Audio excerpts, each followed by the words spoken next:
By the spring of 1983, nearly 40% of the wheat farms in Harlan County, Kansas had already stopped planting. Not because the men who owned them had lost the will, most of them had been farming since before they could write their own names, but because the land itself seemed to have given up first. The topsoil, cracked and pale as old bone, blew off the fields in thin red curtains every time the wind came through. The wells had dropped. The creek that ran along the southern edge of the county, the one the old-timers called Pickett's Run, had shrunk to a muddy thread you could step across without wetting the tops of your boots.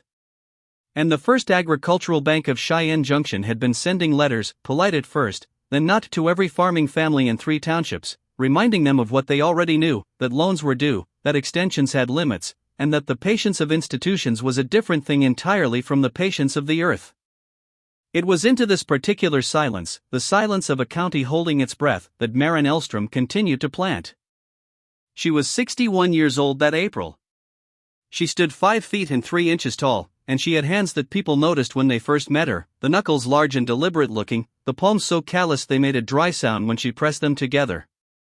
Her hair had gone completely white by the time she was 54, after Carl died, and she kept it pinned back in the same practical way she had kept it since her 30s, with 2 dark tortoiseshell clips she bought at the Rexall in Cheyenne Junction and never replaced. She wore the same canvas work jacket Carl had left hanging on the peg by the back door, the one with the torn left pocket she had sewn shut herself with brown thread because it didn't need to look good, it just needed to hold. The Ellstrom place sat on 160 acres in the northeast corner of the county, bordering a section of state land that nobody had farmed seriously in 20 years. The farmhouse was white, or had been once. Now it was the color of old cream, with a front porch that sagged at one end and a kitchen window that let in a thin whistle of air in any wind above 15 miles an hour. The barn was red, painted every 4 years the way Carl's father had insisted, and that tradition was one of the few things Maren had kept without thinking about it. She simply painted it because the time came and it needed painting. People in the county knew her, the way people in small places know everyone well enough to speak to, not always well enough to understand. They knew she had married Carl Ellstrom in 1948, that they had raised 2 boys who had both left for Wichita and come back only at Christmas and for the occasional funeral. They knew Carl had died of a coronary in the East Field on a Tuesday morning in September of 1979, and that Maren had finished the harvest that same week because there was no one else to do it and the wheat doesn't wait for grief. They thought they knew something about her, the way you think you know a road you have driven 1,000 times without ever stopping to look at the ground beneath it. What they did not know, or did not take seriously, was the seeds. Carl's grandmother had brought them from outside Minsk in 1902, wrapped in a piece of oilcloth inside a tin that still smelled faintly of tobacco. They were a hard red winter wheat, old enough that nobody had a catalog name for them anymore, a variety that had been selected and reselected across generations of women who understood, in the deep practical way of people who live close to consequence, that the land's memory was longer than any single person's and that what survived one bad year was worth keeping for the next. Carl's grandmother had planted them in Kansas soil and noted, in a little German script journal that now lived in Maren's bedside drawer, that they were late to come up, slow compared to the commercial varieties, and that neighbors had laughed at the thin rows while their own fields came up thick and fast. She had written in her careful old script, "They come slowly, but they stay." Maren had read that entry so many times she no longer needed to open the drawer to remember it. By 1983, she was growing 4 acres of those old seeds in the southeast corner of her property, in a low piece of ground where Carl had always said the mineral content was different, darker, he called it, which was not a scientific term but was accurate in the way that farmers' observations are often accurate, rooted in decades of watching rather than in any formal study. She grew them separately from her commercial wheat, kept the seed grain back each fall with a care that her neighbor Harlan had once described, not kindly, as that old woman treating dirt like it's jewelry. Harlan farmed 320 acres to the west, and he was the kind of man whose confidence grew in proportion to his debt, which in the spring of 1983 was considerable. He had planted a high-yield hybrid 3 years running, the kind the seed companies pushed hard at the co-op meetings with laminated charts and county extension agents who came in their clean trucks and spoke about input-output ratios with the quiet enthusiasm of men who had never personally operated a combine. Harlan had done everything right according to those charts. He had fertilized. He had irrigated beyond what his well could sustainably provide. He had taken the bank's money and he had been, for 2 years, the farmer other farmers mentioned when they were talking about someone doing it the modern way. He stopped at Maren's fence line one afternoon in late April, when the sky had gone that particular white that means the moisture has simply left the air. He leaned on a post and watched her walking the southeast corner with her eyes on the ground, stopping occasionally to crouch and push 2 fingers into the soil, then stand and move on. "You actually putting those old seeds in again?" he called. Maren looked up. She did not shade her eyes because the sun was behind her. "I am," she said. "Maren." He said her name the way men sometimes say a woman's name when they mean to be patient with her. "This county is in a drought. What's already in the ground is burning out. You know what yield those heritage seeds throw in a good year? Because I looked it up once. 35 bushels an acre on a good year. My hybrid was doing 62 before the water situation. I know what they yield," she said. "Then why are you?" "Because I know what else they do," she said, and she went back to reading the ground.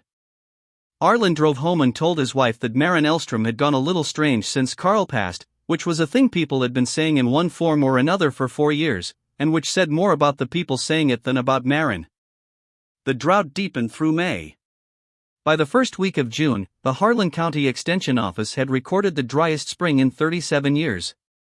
The topsoil was blowing again, the fine red dust that got into everything, into the houses through the door seams, into the engine compartments of the tractors, into the corners of your eyes while you stood in your own yard and tried to think of something useful to do. Pickett's Run had stopped moving entirely. There was water sitting in the low bends, but it wasn't going anywhere, and it had taken on the flat, slightly metallic look of water that is concentrating rather than flowing. At the Cheyenne Junction diner, which sat at the corner of Main and Agricultural Road and smelled permanently of coffee and frying fat, the conversations had turned, as they always did in hard times, into a kind of running inventory of who was going to make it and who wasn't. These were not cruel conversations, mostly.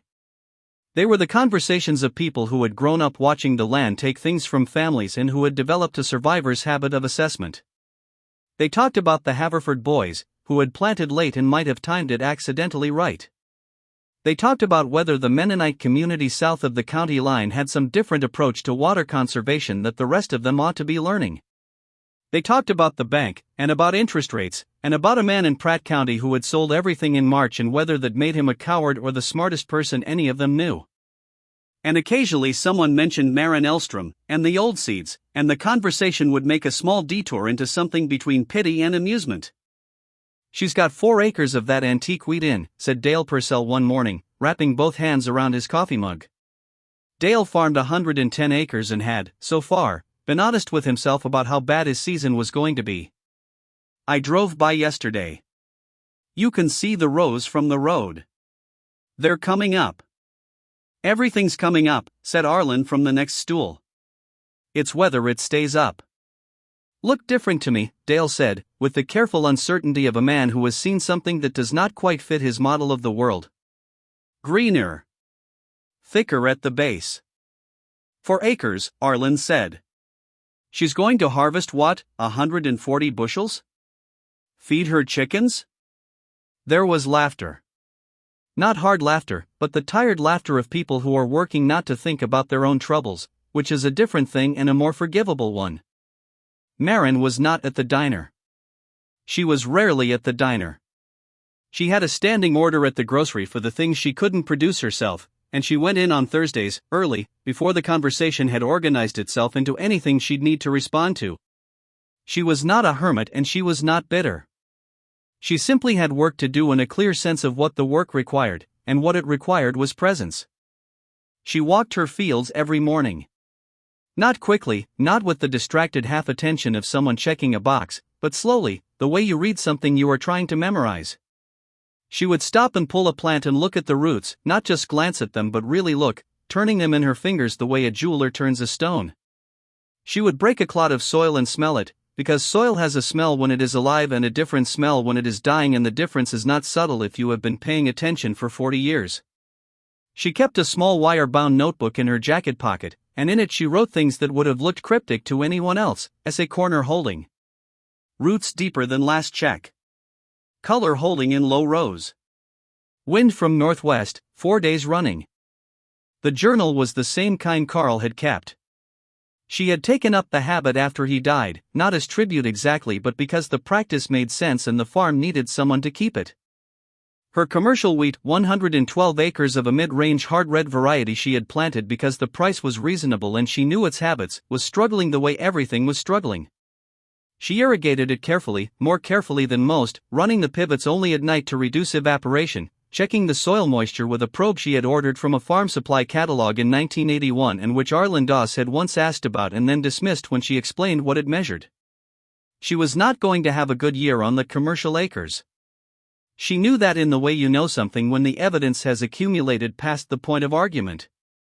But she thought she might have a year. She thought she might get through. It was the 4 acres in the southeast corner that she tended differently. Those rows she did not irrigate from the pivot. She watered them by hand, in the evenings, with a system of soaker hoses she had laid herself along the row lines, connected to a gravity tank she filled from her household well. It was slow work and physical work, and her younger son, Robert, had called in June and asked how things were going, and when she described the evening watering he had been quiet for a moment and then said, carefully, "Mom, is that really the best use of your time?" "Probably not," she said. "But it's the use I'm making of it." He did not push. Robert had learned, over years, that his mother's certainties were not the brittle kind that needed defending. They were the quiet kind that simply continued. What Maren understood about those 4 acres that nobody else in the county had taken the time to understand was this: the old variety had a root architecture that went deeper than any commercial hybrid she had ever grown. In a normal year this was not an advantage. In a normal year the commercial seeds, with their engineered surface feeding efficiency, would outperform the heritage wheat by 30 bushels an acre without any trouble.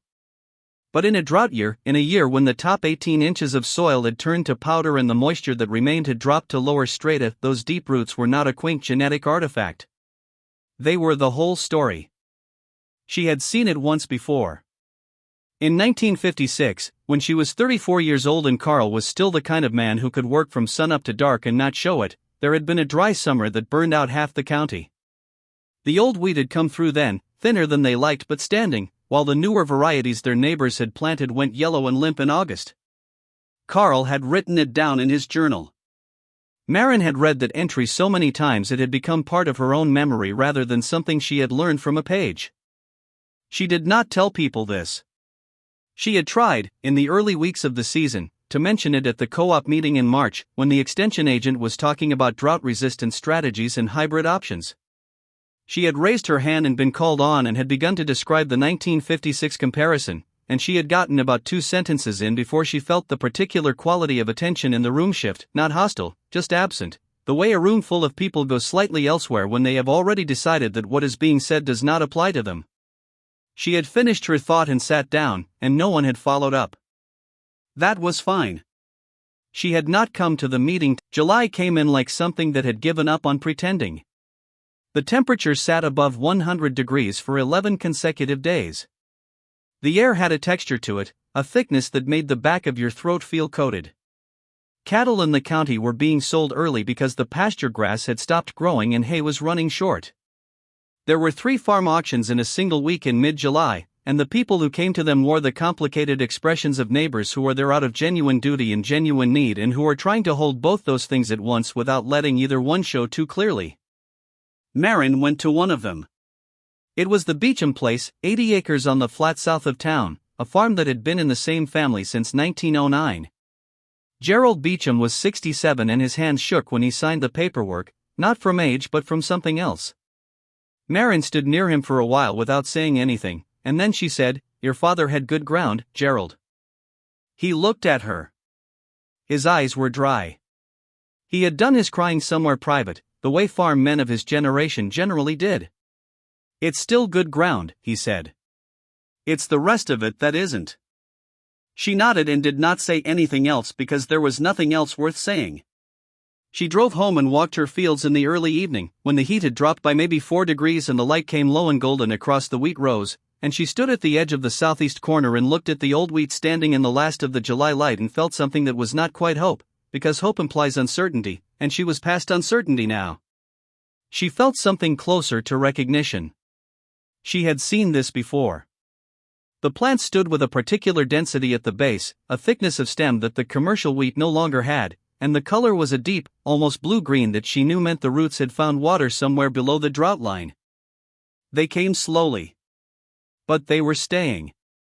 The break in the heat came in early August, not as rain at first but as a shift in the wind direction that brought the temperature down by 15 degrees over 2 days and made the air feel breathable again in a way that people in the county responded to with a physical relief that was almost embarrassing in its openness.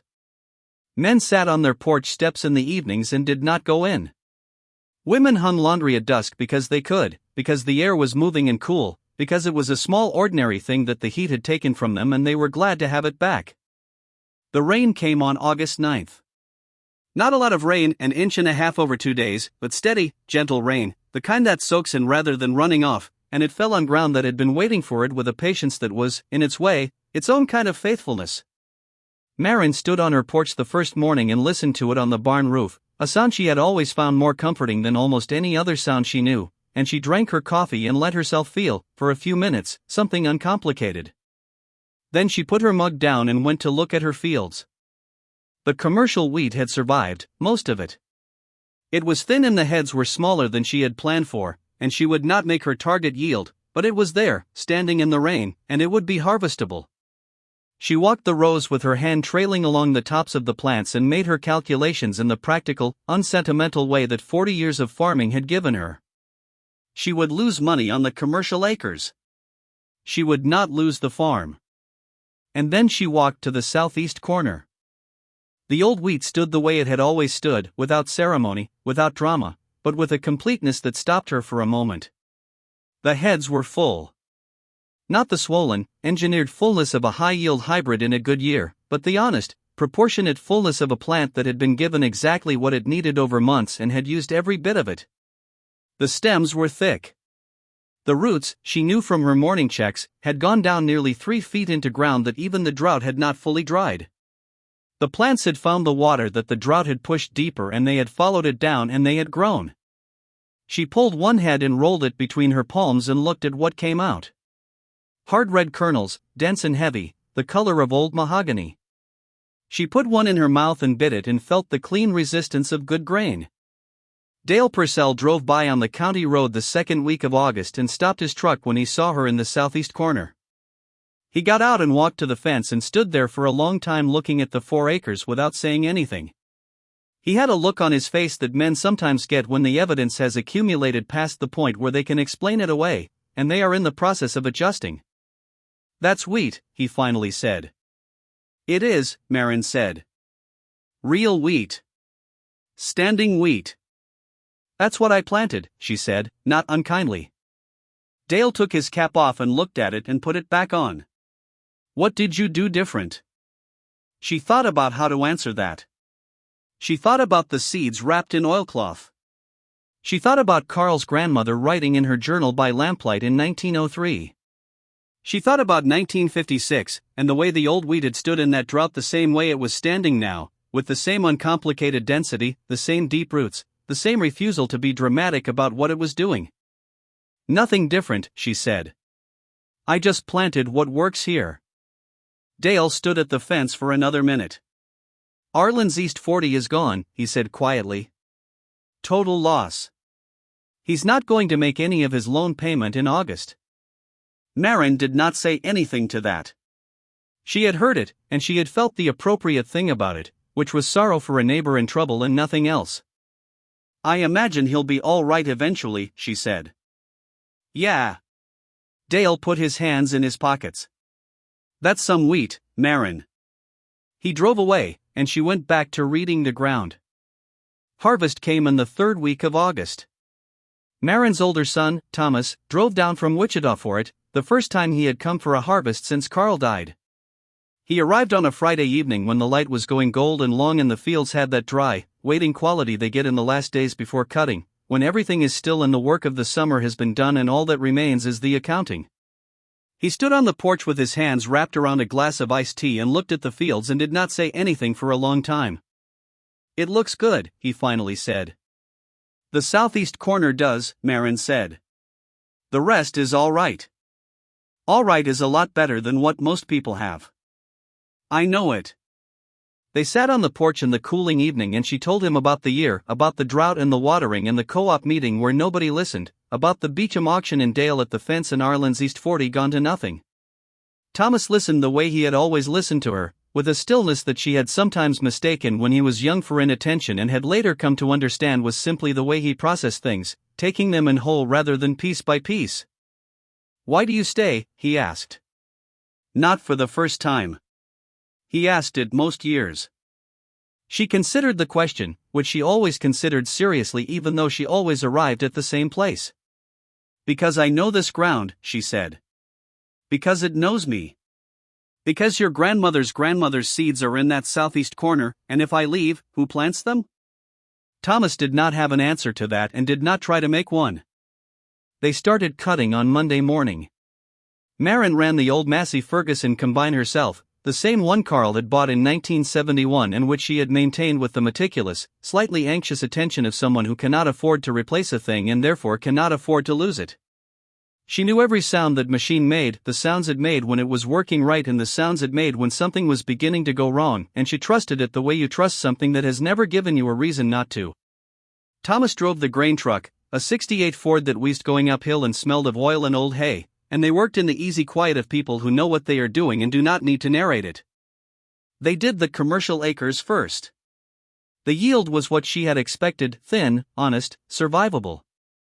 Not enough to be comfortable, but enough. When she ran the final numbers that evening at the kitchen table, with Thomas sitting across from her and the combining journal open between them, she could see the shape of the year clearly. She would make her bank payment. She would carry through to next planting. She would be all right. And then there was the southeast corner. She cut it on Wednesday, the last day of harvest, in the early morning when the dew had just lifted and the air was still cool and the light came flat and clear across the field.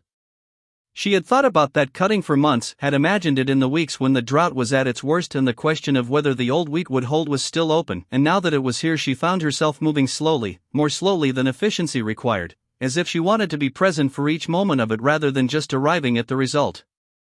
The combine moved through those 4 acres like something that understood what it was doing. The heads were full and the cutting was clean and the grain coming off the threshing drum sounded different from the commercial wheat, denser, heavier, a deeper note in the machine's rhythm that she felt before she consciously identified it. She ran 2 passes and stopped and climbed down and took a handful of grain from the sample tube and stood in the morning light and looked at it. Hard red kernels, dense and heavy, the color of old mahogany. 100 of them, maybe. The seed of everything. When she was done and the grain was in the truck and Thomas had taken it to the elevator in town, she climbed down from the combine one more time and stood at the edge of the cut field and looked at the stubble rows. They were short and neat and the soil between them was darker than the soil in the commercial acres, the way Carl had always said, though he never had a scientific name for why.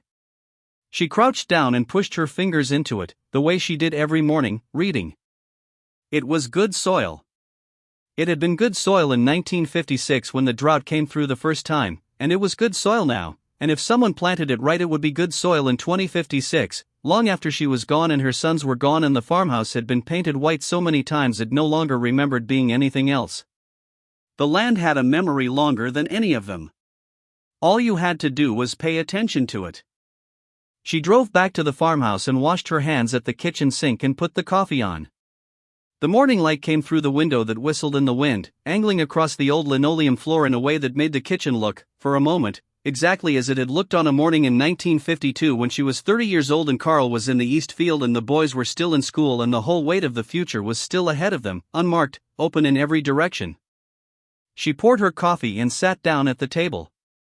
Thomas came back from the elevator in the early afternoon.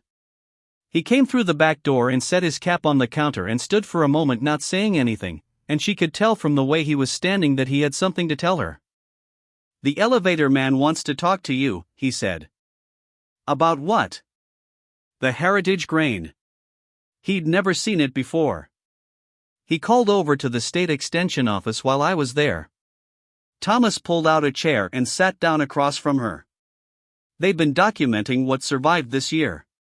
Trying to figure out what worked and what didn't, so they have something to go on for next time. He looked at her. "Your 4 acres are the only wheat in the county that came in at full weight. Everything else is down between 30 and 60%. Maren looked at her coffee cup. Outside, the wind had come up a little, moving through what was left of the stubble in the southeast corner with a dry, papery sound. They want to know if you'll sell seed grain next spring, Thomas said. Or talk to them about the variety. How you've been growing it. Where it came from. She thought about Carl's grandmother on a ship in 1902, holding a tin that smelled of tobacco. She thought about the journal in her bedside drawer, the careful old script. She thought about 1956 and the rows that came up thin while the neighbors' fields went yellow, and the entry Carl had made in his own journal that she had read until she did not need the page anymore. She thought about the co-op meeting in March, the quality of inattention in the room when she had tried to explain. Tell him I'll talk, she said. I've got seed. You knew this year, he said. You knew how it was going to go. I knew what the seeds had done before, she said. I didn't know for certain. You never know for certain. But you kept planting them anyway. I kept planting them, she said. That's the whole job, Thomas. You keep planting what you know. She got up and put her cup in the sink and looked out the window that whistled in the wind at the fields going brown and still in the August afternoon, the harvested ground quiet now, resting, already beginning the long underground work of the next season. The barn was red against the pale sky. The old combine sat in the yard with its dust still on it. Everything was exactly as it had been for 40 years and everything had just changed, and those two things were both true at the same time, and Maren Ellstrom stood at her kitchen window and felt the full weight and the full rightness of both of them, and then she dried her hands on the dish towel and went back out to work. In the fall of 1983, the Harlan County Extension Office documented the season's outcomes in a report that circulated quietly among agricultural researchers for several years afterward. The report noted that across 3 townships, drought-related yield losses averaged 44% for commercial wheat varieties. It noted one exception, for acres in the northeast corner of the county, planted with an unregistered heritage hard red winter wheat of Eastern European origin, which came in at 91% of its expected yield. The report described the root architecture of the surviving plants, their drought tolerance, their unusual soil relationship, and the depth at which they had found water. It recommended further study. At the bottom of the page, in the spare language of agricultural documentation, it listed the source, M. Ellstrom, Harlan County. Seeds maintained continuously since 1902. Nobody mocked the seeds after that. And Maren, who had not planted them to prove anything to anyone, went on planting them anyway, the same as she always had, because the land remembered what it needed and her job was simply to listen.